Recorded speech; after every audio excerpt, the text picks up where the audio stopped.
इस भाग में आप देखेंगे सगर की आज्ञा से अंशुमान का रसातल में जाकर घोड़े को ले आना और अपने चाचाओं के निधन का समाचार सुनाना। रघुनंदन, पुत्रों को गए बहुत दिन हो गए।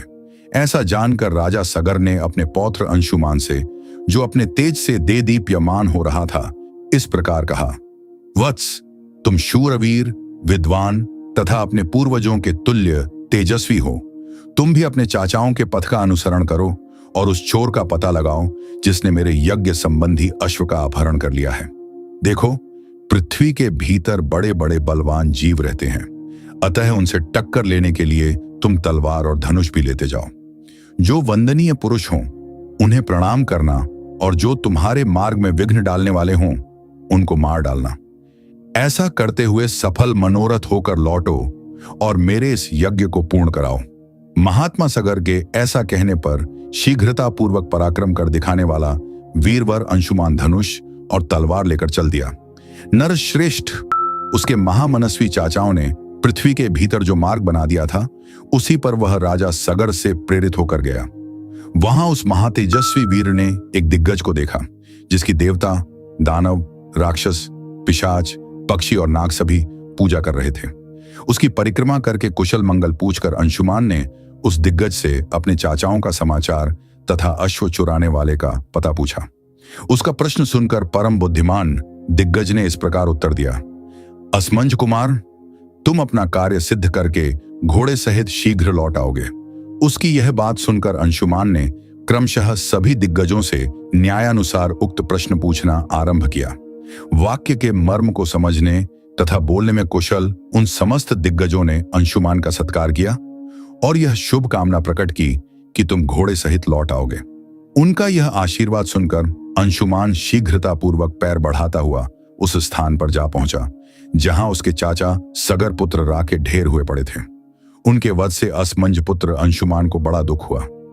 वह शोक के वशीभूत हो अत्यंत आर्त भाव से फूट फूट कर रोने लगा।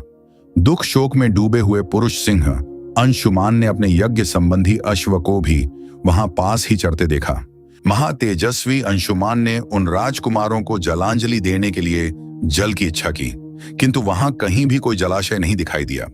श्री राम, तब उसने दूर तक की वस्तुओं को देखने में समर्थ अपनी दृष्टि को फैलाकर देखा। उस समय उसे वायु के समान वेगशाली पक्षीराज गरुड़ दिखाई दिए, जो उसके चाचाओं के मामा थे।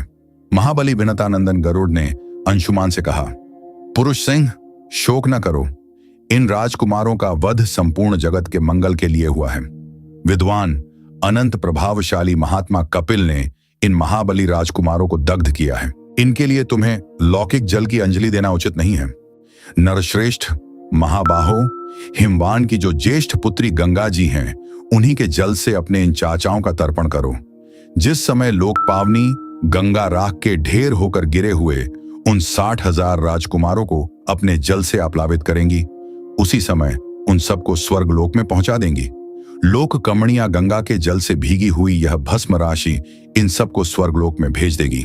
महाभाग पुरुष प्रवर वीर, अब तुम घोड़ा लेकर जाओ और अपने पितामह का यज्ञ पूर्ण करो। गरुड़ की यह बात सुनकर अत्यंत पराक्रमी महातपस्वी अंशुमान घोड़ा लेकर तुरंत लौट आया। रघुनंदन, यज्ञ में दीक्षित हुए राजा के पास आकर उसने सारा समाचार निवेदन किया और गरुड़ की बताई हुई बात भी कह सुनाई। अंशुमान के मुख से यह भयंकर समाचार सुनकर राजा सगर ने कल्पोत नियम के अनुसार अपना यज्ञ विधिवत पूर्ण किया। यज्ञ समाप्त करके पृथ्वीपति महाराज सगर अपनी राजधानी को लौट आए। वहां आने पर उन्होंने गंगा जी को ले आने के विषय में बहुत विचार किया, किंतु वे किसी निश्चय पर न पहुंच सके। दीर्घ काल तक विचार करने पर भी उन्हें कोई निश्चित उपाय नहीं सूझा और 30,000 वर्षों तक राज्य करके वे स्वर्गलोक को चले गए। इस प्रकार श्री वाल्मीकि निर्मित आर्ष रामायण आदिकाव्य के बालकांड में 41वां सर्ग पूरा हुआ। जय श्री राम। अगले भाग में आप देखेंगे अंशुमान और भगीरथ की तपस्या, ब्रह्मा जी का भगीरथ को अभीष्ट वर देकर गंगा जी को धारण करने के लिए भगवान शंकर को राजी करने के निमित्त प्रयत्न करने की सलाह देना।